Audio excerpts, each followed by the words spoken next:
Araw-araw magkasamang naglalakad papuntang paaralan na ang mag-inang Florentina at Elaine Magno. Sa bawat hakbang, kapansin-pansin ang pagiging malapit nila sa isa't isa. Pero si Nanay Florentina, hindi lang hinahatid si Elaine sa eskwelahan. Magkaklase rin kasi sila. Parehong nasa grade 8 ang mag-ina. Kahit 29 na taong gulang na si Nanay Florentina, pursigido pa rin siyang magtapos ng high school, lalo't kasama niya sa klase ang anak. Determinado naman po akong mag-aral.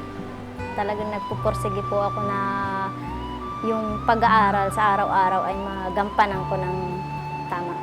Masaya po tapos proud na kasama ko po siya kahit saan. Lalo tapos sa school. Maswerte din po ako kasi may tumutulong po sa akin. Dahil sa hirap ng buhay, hanggang elementary lang ang inabot ni Nanay Florentina. Nang magkaroon ng pagkakataon na magbalik eskwela, hindi na ito pinalampas ni Nanay. To get the nail polish. Parehong aktibo ang mag-ina sa klase. Tutok na tutok sila sa mga tinuturo at perfect din nila ang recitation. Pusher. So what do you think is the function of this pusher? Pushing the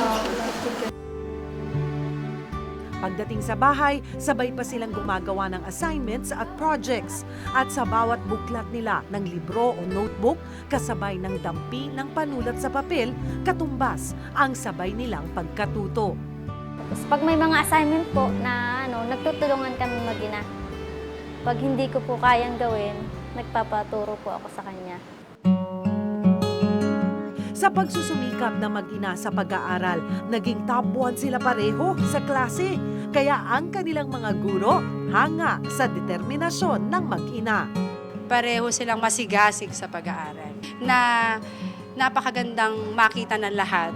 Para kay mama, nandito na ako sa kanya. Tapos lagi niya isipin na mahal na mahal ko siya.